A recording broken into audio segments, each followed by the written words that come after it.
So we want to start with a welcome. My name is Dr. Lisa Kieran, the CLC Chair, Assistant Professor at Wilfrid Laurier University, and we're excited to share a little bit more about CLC and what that might look like, especially for our new coaches. And I see some returning coaches here as well, which is really great. And then, of course, we have Brandon here. My name is Brandon Sharpeed. I'm the Executive Director of the Management Organizational Behavior Teaching Society. I've been with them for 15 years now. And prior to this merger and this acquisition of the CLC, I was also the online competition manager.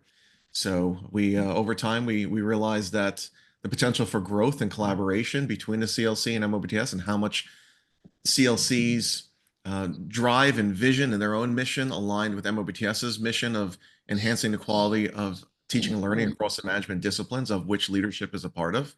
And it seemed like a natural fit. So we're excited now, and our what amounts to really our first full year now under this merger, this acquisition, and excited to see where it goes. Thank you, Brandon. And so today is really meant to be an introduction to CLC for anyone within the MOBTS community who doesn't know about what CLC is all about and how they may want to be involved. And for our returning coaches, there's some information about our dates and our competition that are coming up, and we'll share as well when our CLC resources will be shared with you as well. And so those of you who are part of MOBTS, if you are at MOBTS in Salem or the International MOBTS in Singapore, you have had a brief introduction to what CLC is all about through our conference opening session activity. And you can see that here on the screen, all the fun and energy that was had with that. As Brandon mentioned, CLC has a great fit with the MOBTS in terms of this experiential learning, this excitement, this energy. And we're really excited to see how MOBTS will not only help us expand that, but also make CLC more accessible to folks around the world by having more in-person regional competitions, by lowering barriers to entry, such as cost. As a great example of how CLC fits within the MOBTS community, it's really interesting to note that this quote by Peter Vale that you'll see on the screen here has really been the foundation of CLC for the time that it's been an organization. And this has really been the driving factor of how we've built our curriculum, how we've built the competition, and why we do what we do. And so Peter Vale says, a final chronic problem with teaching and training about leadership is that there's doing it and then there's talking about it. No amount of talking about it seems to result in people becoming better at doing it. That's from Peter Vale, who's won several awards with MOBTS. And I think that his words here are something that we can really all agree on, especially in MOBTS, where we see the value of experiential learning. And so if talking about it isn't going to help us get better at doing it, how do we get better? Well, it's really about this practice piece, right? We certainly have to talk about it. That's an important part. We have to learn that foundational information, but then we have to go a little bit further and actually put that knowledge into action. Not only talking about it, but doing it and having that intentional application of all of the knowledge that we've just gained. And then how we actually get better is by focusing on this process of knowing and doing and trying and failing and trying again once we know more, and then doing again. And that's really that value of that experiential education. But it can also be really hard to do that because what activities are we going to do? How do we carve out time in order to do that? And that's where CLC really comes in. We're trying to build this community and this practice field so that we have a group of educators and students who are excited not only to talk about this, but to also practice this knowledge and to put it into our behaviors and really learn and build out together. And so on that note, what better way to learn more about CLC than to first hear from one of our coaches, Callie O'Neill. She's the Assistant Director of Education and Integration at Barry College, their Center for Integrity and Leadership. Callie has coached a CLC team for several years and will also be hosting a competition at Berry College in Rome, Georgia this March. And so Callie's taken a few moments out of her busy day to share a little bit about her experience. So I'm going to stop sharing my screen for a little bit so that we can, instead hear from Callie. Hi, everyone. Thank you, Lisa. I am so happy to share about my CLC experience. It's been wonderful. It's been so meaningful. So again, yes, I'm from Berry College. We're a small liberal arts school in North Georgia. We've got about 2,000 undergrad students, and this will be the third year. This coming spring, this will be our third year competing in the CLC and having teams. And um, every year we have had an incredible response. And really, I mean, we kind of do it in a little bit of a different way. So we incorporated into our curriculum as a college, and so our students are participating and they're practicing, but they're getting a little bit of course credit also. And so we appreciate that. They feel like they have some extra skin in the game when we're setting it up that way. And so they're invested all semester. They are really enjoying it every spring. And for us, really, it's the most kind of low cost, high impact way to invest in our students and our community it just pays dividends every year for us. And there's always one example of a student that we always kind of go back to from his testimony. He was this was a couple of years ago now, our first year doing the CLC here at Berry. And so it was me and my supervisor, Bob Reamer. We were kind of testing out, like, how does this look at Berry? And to be frank, Berry students are very community driven. And so a lot of times their personal leadership, self-efficacy is not really where we would want it to be. It's a little bit lower than you would think. They don't always see themselves as leaders. And so we were kind of seeing how this would go with this particular student population and this unique campus culture. And it blew us away, honestly. And we even had a student come back post grad. He was a senior in our class to tell us in his engineering firm that he had just been hired into right out of graduation, that he had leadership skills that his teammates didn't have, that his supervisor didn't have. And it all comes back to that practice piece, that he got to spend his senior year actually practicing what he had heard about and kind of learned about, but he had never had a chance to actually do. And so when he got out into that real world, he was doing it, and he was doing it successfully. And other people started to look to him as an example of good leadership skills. And that meant the world to us. And so that one testimony is just an example of one that we hear, this will be a part of Berry and a part of our work for a long time. And I've been sharing with Lisa and Brandon as we've been planning this regional competition here at Berry. One of the reasons that we were so driven to do that is because we felt like the CLC curriculum was very inclusive, and we really appreciated that. And we had the opportunity this year to work with the IPSE program, which is the Inclusive Post-Secondary Education College Program for students with significant developmental disabilities.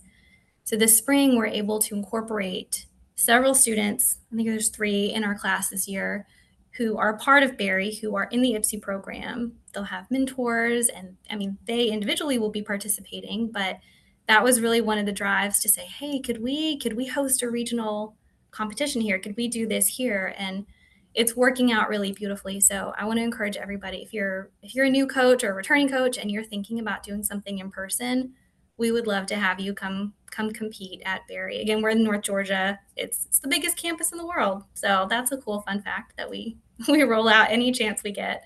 But yeah, it's been a wonderful experience for our little community, and we will keep doing that for as long as we can. It's been wonderful. Thank you so much for sharing, Callie. And I think that's a really great, testimonial for why we do what we do, but also in how you can make this your own at your institution, right? Think about your context, think about the pieces that this could support. And that's really something we sort of try to encourage here. And I'll talk about that moving forward. So I'm going to put my screen share back on. Thank you. And so, like Callie said, this is really about that student impact here. Students are really that central part of our community of practice that we're trying to create here.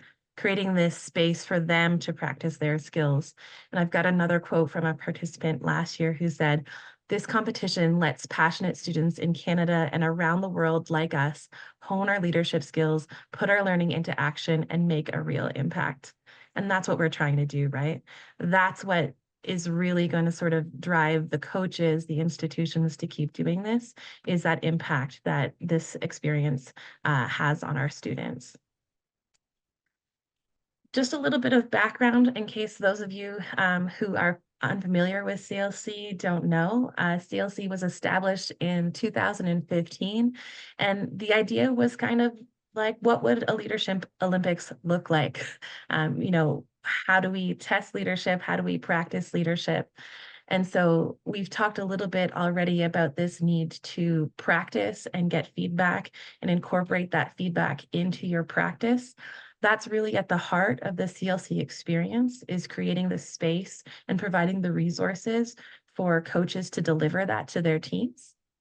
And then the competition is just an added bonus, because when you take yourself out of that classroom context, that practice context with that team that you're familiar with, and you enter a competition, that's a whole new context with different stressors, with more pressures. And does your skills, does your knowledge really translate? Does it carry over into that?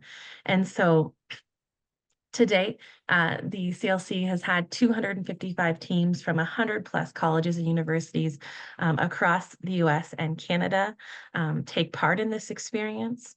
It's really aligned with this idea of focusing on this process of practicing and feedback, practices and feedback. And then the competition, is, like I said, is just that platform to really see how that learning has happened. Oops. I wanted to show you here a picture of a team that won the Canadian competition last year and the championship belt that they won as part of that. Just a nice, fun way to infuse some energy into the competition. I'm going to get into sort of the nuts and bolts of how this works soon. But first, I wanted to sort of set the stage by saying, as much as we call ourselves the Collegiate Leadership Competition, we are so much more than a leadership competition. Leadership skills are interdisciplinary. They're transferable across disciplines. We've had folks from the Air Force, from nursing, from business schools, from leadership faculties, sports teams. We've had student leaders. And so these skills really sort of transcend discipline. And so I hope that you'll see the content captured in our CLC curriculum could be applied to many of the classes that you're already teaching, or many of the learning outcomes that you're hoping to instill in your students. And I think that's captured really well here by this quote from a judge in 2024. This is feedback they shared with a team after completing an activity. And they said, "Such a professional team. I really enjoyed watching them get through this activity. There was so much positive reinforcement, effective communication, and synergy. They are just an amazing team." And another judge who said, "Great use of CLC concepts, so many unexpected external stressors. You handled so well. The leader was fantastic, constantly checking in, facilitating reevaluation, and maintaining positive energy throughout the process. The team kept each other accountable throughout the activity and constantly supported and encouraged one another." And if those aren't the skills that we wish that our students had, that we wish our colleagues had, then, I mean, I don't know what is. And I think that's just a really great demonstration that this is leadership and many other skills. How do we manage resources? How do we manage people? How do we have challenging conversations with one another once these stressors come? How do we manage that conflict with one another and the emotional intelligence that comes from the stress that we're experiencing? So learning how to do this together, to solve problems together, to collaborate as a team together, that's really at the heart of our CLC curriculum. So in the slides to follow, I'm going to use these goals as a framework to organize the info session today. And so overall, CLC has 4 goals. 1, to create a community and practice space, which you've already heard me talk about. 2, to make sure that our coaches and teams feel supported and in the know. 3, to develop innovative, smooth, and fair competitions. And lastly, to learn together. Oh, clicking too fast. And so in terms of creating this community and practice space, so of course we try to connect our coaches, our teams together, and we try to support them by creating community. But our coaches also need to create some community within their own institution. So what might that look like at your institution? First, you need to identify a coach, someone who can really facilitate this experience at your institution. You might have 2 coaches, you might have 3 coaches. Our coaches are really at the heart of everything that we do. Coaches could be professors, instructors, staff members. It can be senior students who've been a part of this experience. We've seen teams with all of these types of coaches and all of these types of coaches who are successful as well. The next thing you need to do is recruit some students to be a part of your team. Often our teams are recruited from a class. We have some institutions who have created a class around CLC. We have some institutions who infuse elements of it within their class and then go beyond and create some extra opportunities for practice outside of class. And we have co-curricular teams, extracurricular ones who totally outside of class, not for credit at all, who join in this experience. And so you may be wondering, well, it's probably the students from the classes who win all the time. Absolutely not. It's about 50-50.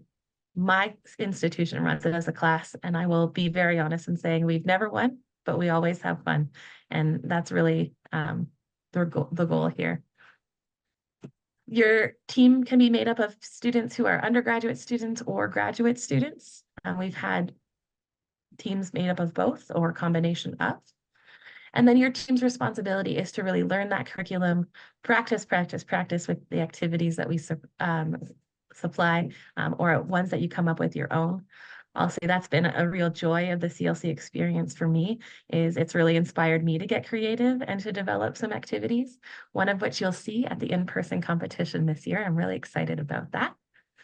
And then to ask questions and share ideas and feedback, not only amongst the team, but with the CLC community so that we can make this a better experience for everyone. A little insight into the CLC curriculum. Many of you are already familiar with this. We're organized across acronyms, and we're organized across acronyms to facilitate that knowing, to facilitate the learning, because we know students are already doing that to make sure they know the concepts. And the acronyms also help them recall it easier. So when they're in that stressful situation, when they're under pressure of the competition, it's just easier to pull it out of their minds and then apply that learning. And so you'll see here some of our key concepts in our curriculum, SOLVE, which is a problem-solving model, teams and the characteristics of effective teams, different ways of managing conflict. And then we also have terms that cover many other areas. Hopefully these are terms that you're seeing in classes that you have already. They're skills that you're trying to build in your students already, representing that opportunity for you to integrate CLC into what it is you're already doing. I'll also note that our curriculum is an integrated set of ideas. It's rooted in theory, but we don't have a rigorous academic tone. It's about 35 to 40 pages long. We try to make this, again, accessible and digestible for students so they can really focus on doing. So their first step is to sort of learn these concepts.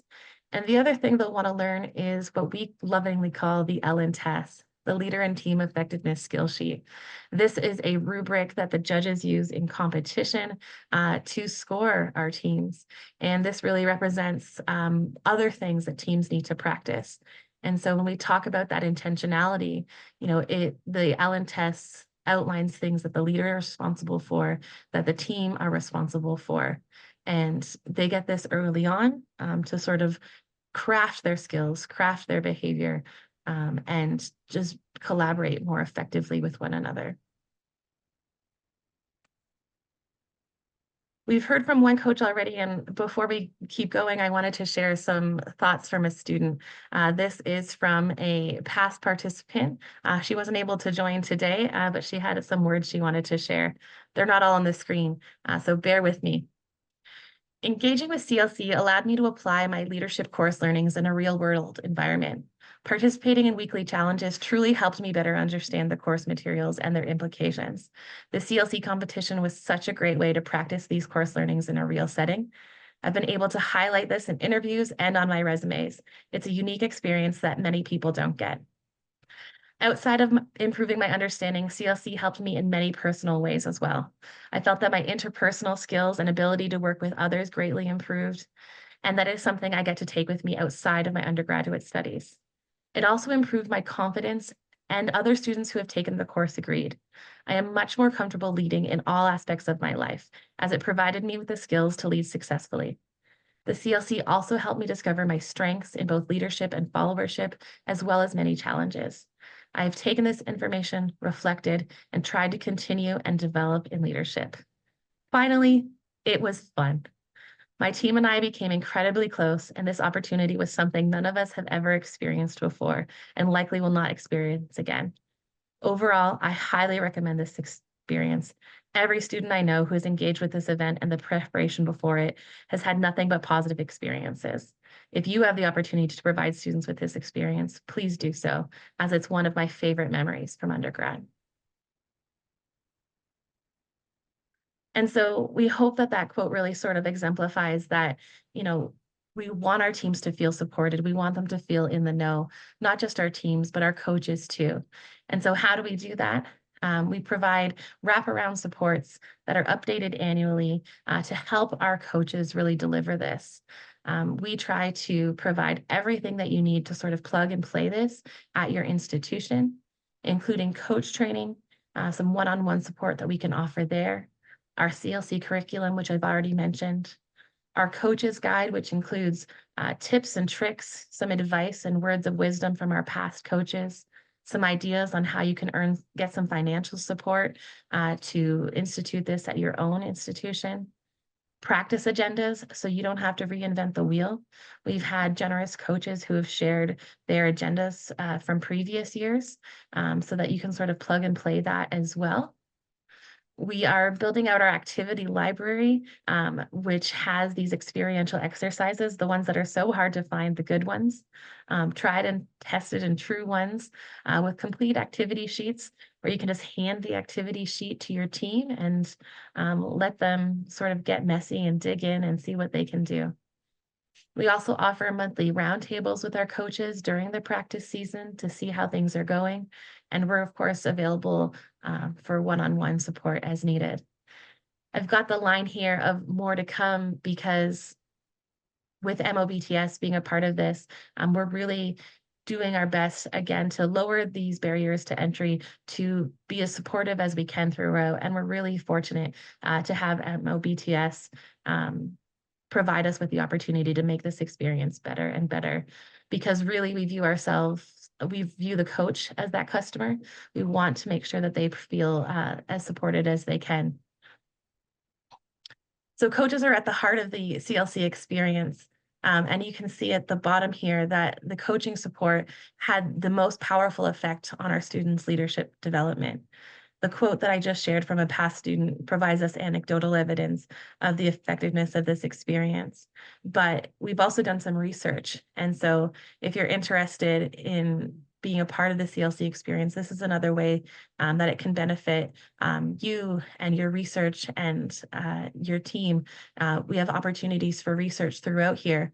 And so evidence does show that the CLC experience supports our students' leadership skills and self-efficacy development from the start of the practice season to the competition and beyond, which is really exciting that we have this evidence-based curriculum.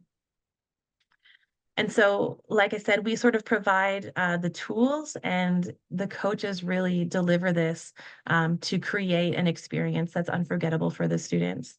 And so on that note, I'd love to throw it to Chris Gearhart, who is here to also share some of his experiences.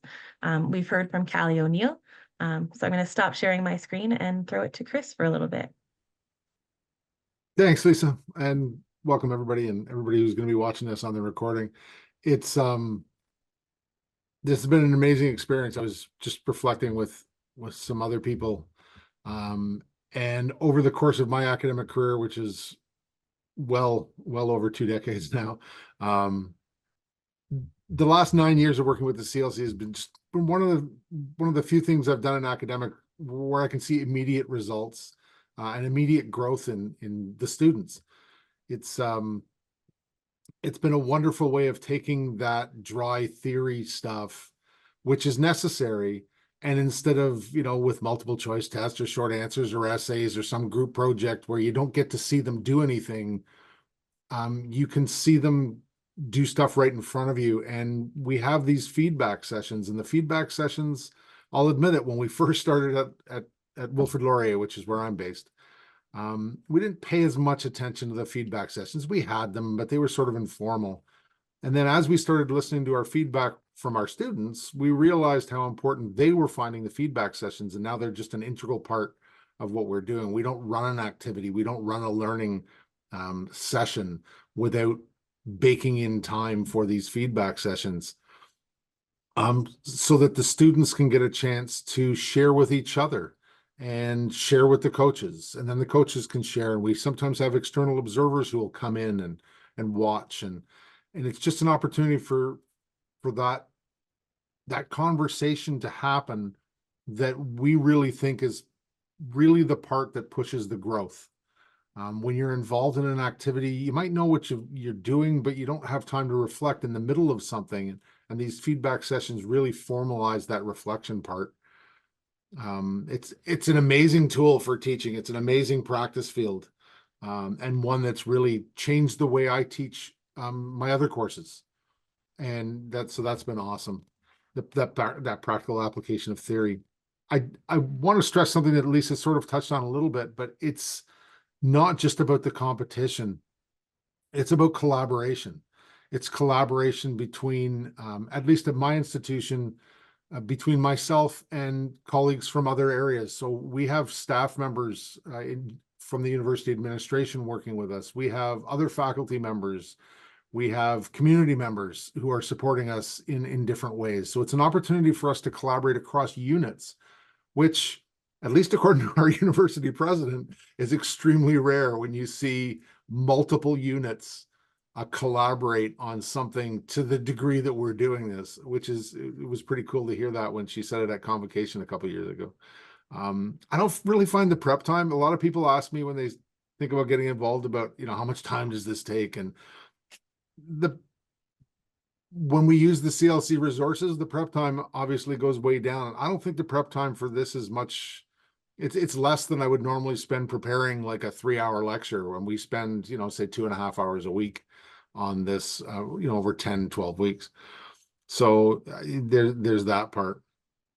And we found out this morning that we might actually have a trade school involved. So when Lisa was talking about people from colleges and universities and different areas, grad schools and whatever else, we're hoping to get a trade school that's located fairly close to us involved this year. So getting students who aren't actually in, they need leadership skills the same way we do. So we're really looking forward to that potential opportunity.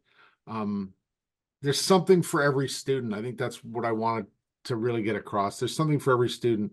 I don't think of the CLC and the CLC curriculum as necessarily forcing students out of their comfort zone. That's what I hear a lot about leadership and followership, forcing people out of their comfort zone. And I think the way the CLC is set up is that because it's so inclusive, because there's something for every student, and the way we present things, it's about creating a space for students where they can learn how to voluntarily leave their comfort zone in order to learn.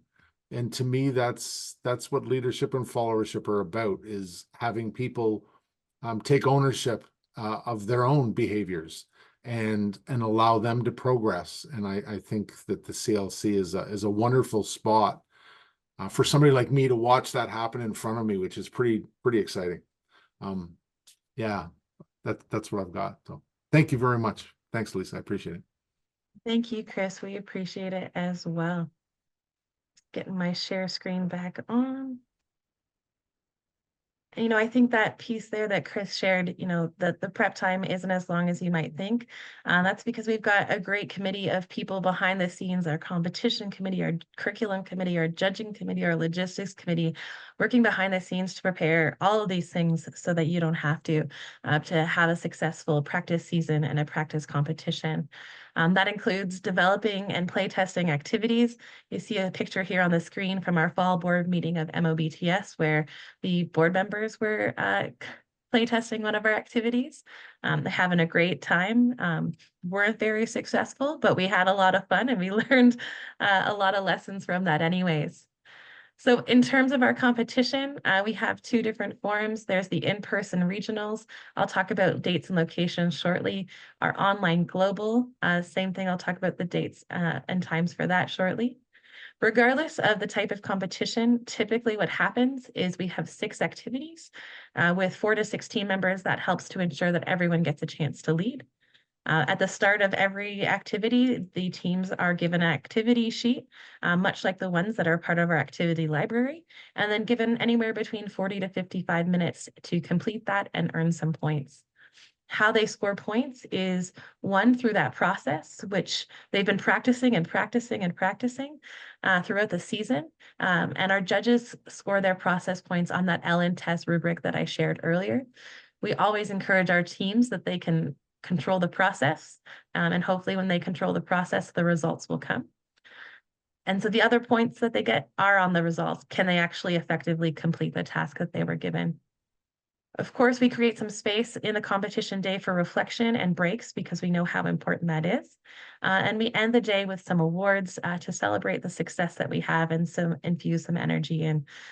So again, that championship belt that you saw earlier. And we're also exploring some potentially new awards, again, to lower that cost of entry and barriers for the future.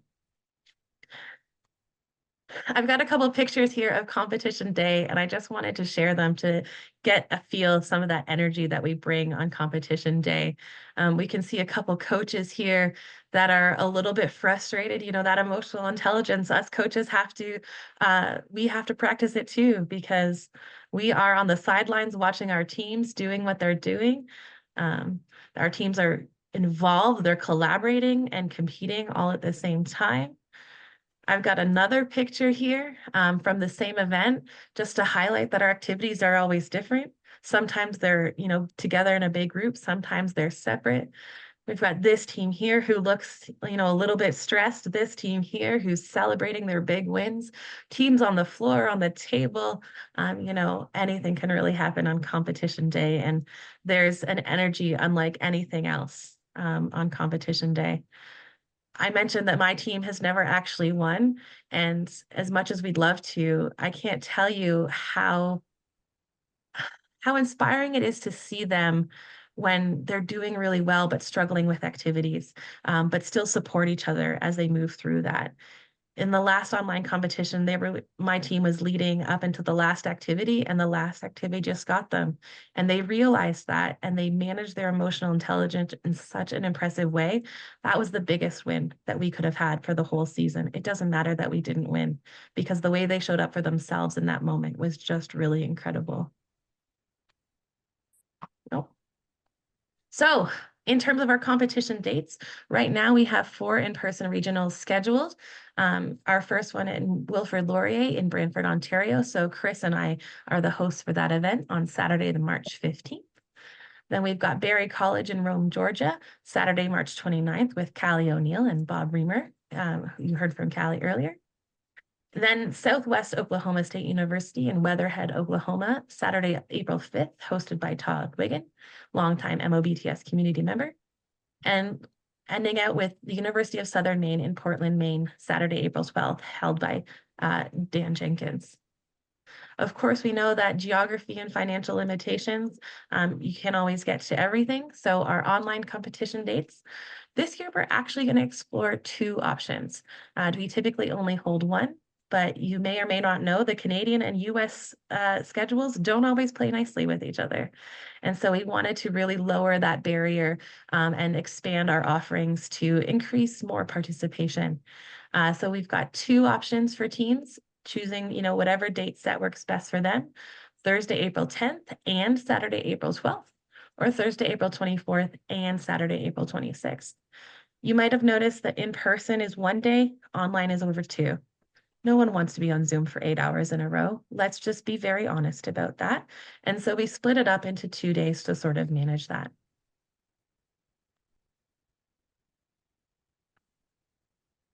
Our last goal here is to really just learn together.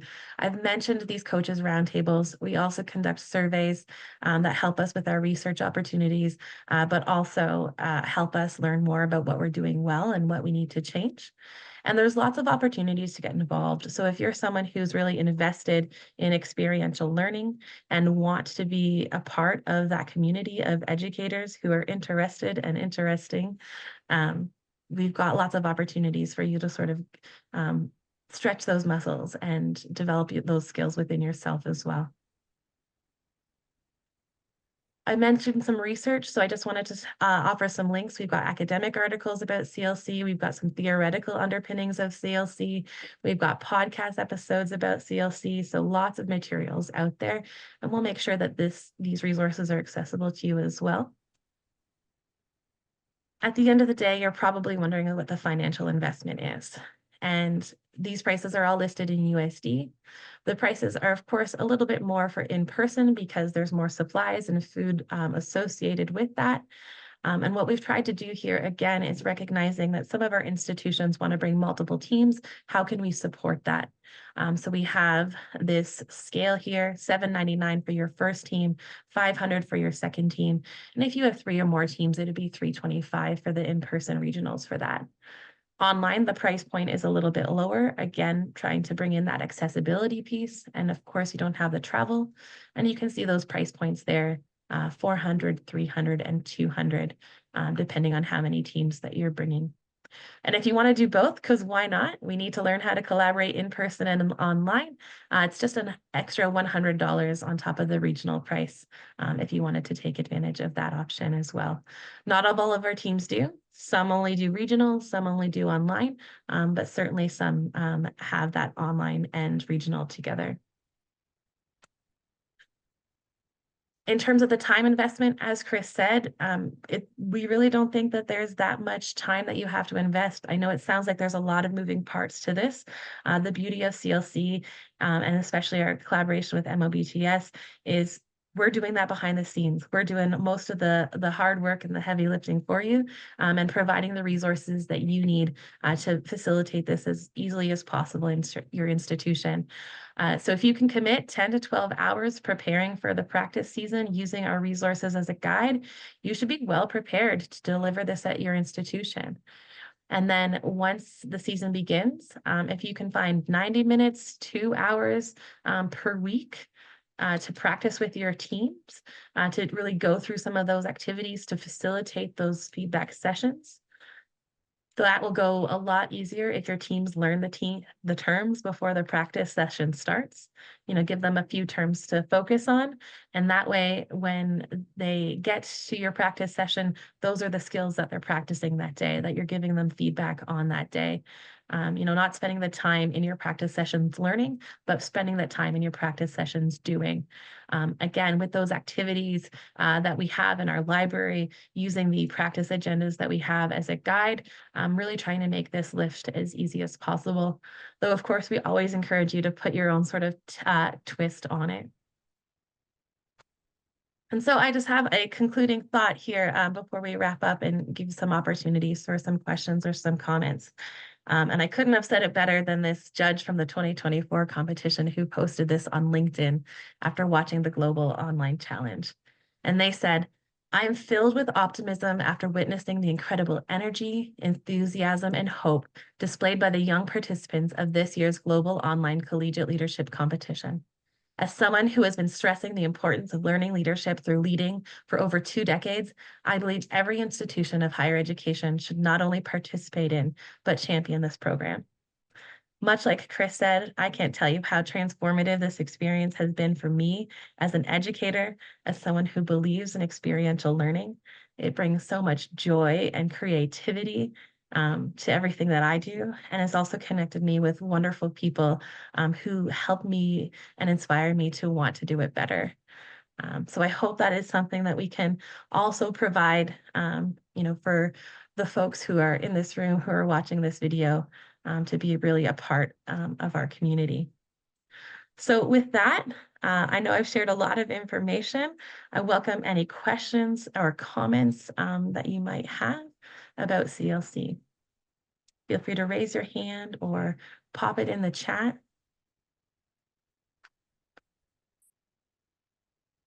And while we're waiting for that, Brandon, anything that you want to share? I know that you have come to love CLC very much.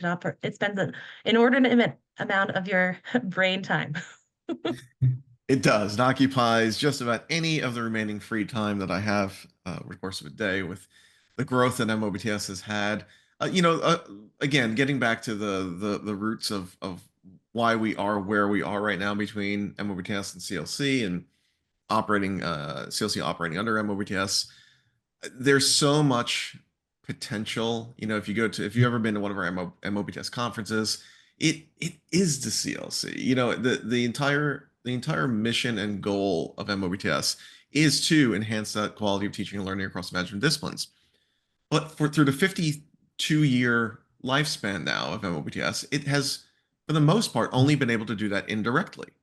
And that's an interesting thought. For 52 years, we've indirectly touched and impacted undergraduate students because we bring faculty together to learn different techniques and teaching, skills and different traits to bring it back to the classroom. But MOPTS never has direct contact with those undergrads. And the CLC opens up that door for enabling us to have that direct impact in the classroom that for 52 years now we've never really had. So that's the part that really excites me. Getting right to the core of what our entire intent was since this organization's creation out of Stanford and Berkeley. Christy? Hey, sorry I was late. I was teaching until 12:35. And you might have covered this, I don't know, but for the regional events, are they all in the same week? Or are they going to be different weeks? Because I know. I'll circle back to that slide. Oh, perfect. So we are going to try to stagger them moving forward. This is the first time since 2019, is that correct, Lisa, that we've done regionals? Historically speaking, the CLC was built on a regional model, and then COVID hit. And then we went virtual for 3 years. And then following that, we had just kind of mostly 2 national events, one USA event last year, one Canadian event last year, with a regional kind of guinea pig that we were testing out in the New England area at University of Southern Maine. So yeah, go ahead. With that, I could see a couple different, our school in New Jersey could go to Canada or they could go to Maine because Ontario is probably closer than Portland. But is there a way that you break those down? No, wherever you want to go. Some schools will travel cross country just for the experience of doing so. It's really how you it's really however you want to do it. And when the regional model was at full swing, I think they were up to about 8 regionals back in 2018, and we're looking to start to ramp it back up to this. So this is just the first step. We have additional schools that are interested in hosting as well for this upcoming year that we're still kind of in the vetting process of. So Jason in the chat here asks, is there any reason to choose one location over another? Jason, I'm assuming you're asking that from a coach and a team-based perspective as opposed to actually us selecting sites. Is that correct? Okay, so he says yes.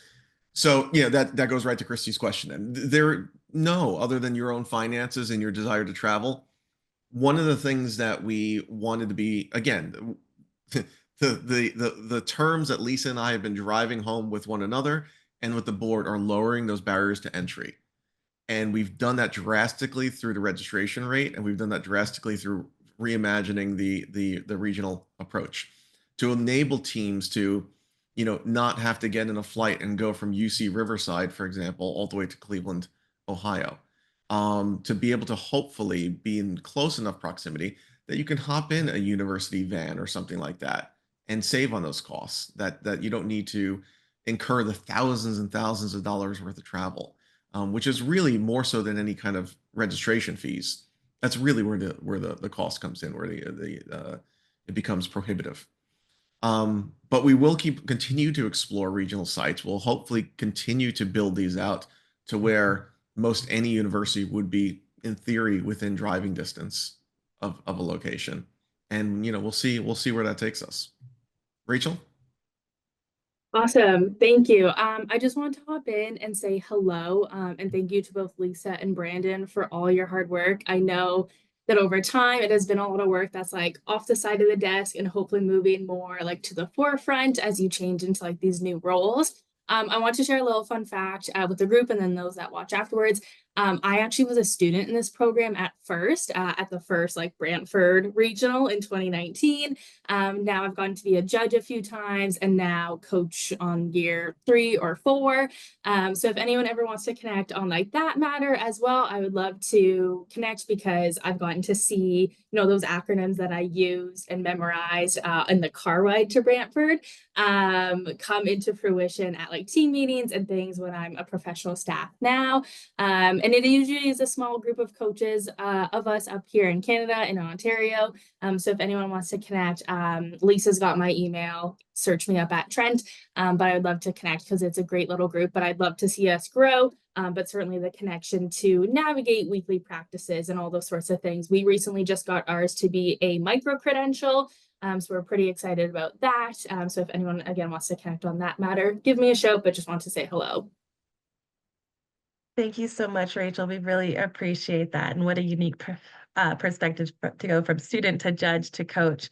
And I love your energy and your enthusiasm. That's what CLC has brought to my life, is just this incredible source of energy and excitement. And I see that with you too. So we might come tapping on your shoulder to join us some of our subcommittees. I'd be honored.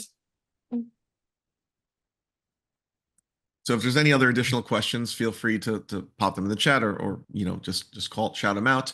But I do want to say, there are going to be additional ways to be engaged. You can be engaged as a judge if you're not quite ready, to be in there as a bringing in a team. But especially on the MOBTS side of things, we're going to continue to integrate the CLC into workshops and into play testing our activities that we will end up potentially using at the CLC events. We have some ideas in the works right now about, having activity competitions, development competitions, where MOBTS members can bring those to the annual conference, and we can, we can judge them, we can play them, we can, do everything with them and see will they work in a larger format like the CLC. So there's going to be a lot more integration of the CLC moving forward into the MOBTS side of things, especially the conference operations. As we have this kind of crossover. So Wanda just posted, if we propose this idea to our university, can we copy if administration has questions? Absolutely. Get us involved, share our emails with whomever. We're more than happy to answer any questions we have. The beauty, if you're ever considering, in the future, potentially hosting on your site, it's super simple to host. And we do have a link on our website that goes over what it takes to host. It really just requires one Saturday sometime in the spring, preferably between mid-March and early April. A large enough kind of lobby area or common space area to host anywhere from 6 to 10 teams. So you're looking at upwards of 36 to 60 students plus coaches and judges, maybe about 100 people in total. And some areas for breaks and lunches and things like that. But given that it takes place on a weekend, there's usually space available at most institutions.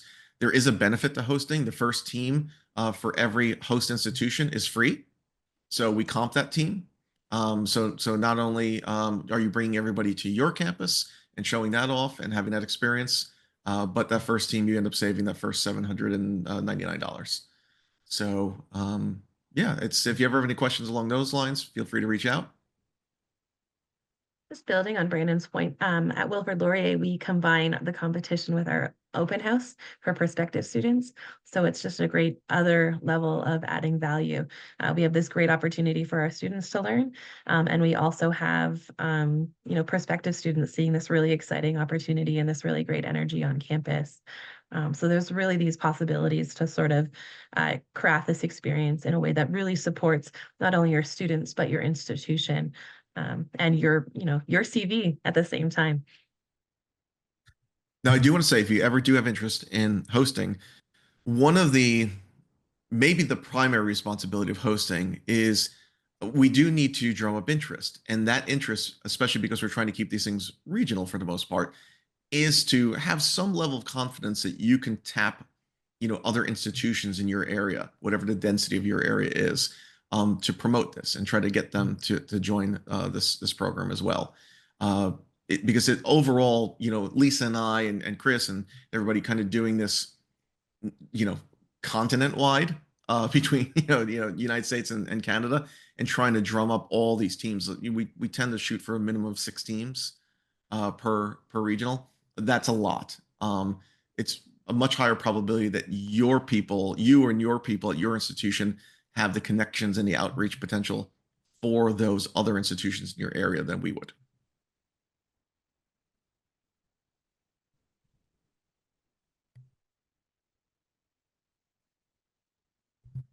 Anything Well, else? it seems pretty quiet in the chat. I don't see any more hands. Our returning coaches, our materials are just about ready for you. The goal is to have one more read through in November 1st. They should be ready to go just like last year, and the registration will follow with that. So we're excited that we've got some friendly faces here on the screen. We've got some new faces on the screen. Christy, is that a hand? Yeah, Lisa, do you need any new coaches? We always will take new coaches. Absolutely. New teams, new coaches. That's what we're looking for. Trying to let people who don't know about us and they can join in the fun. Great. Yes. Christy, Bring in what new coaches. institution are you? Bring your friends.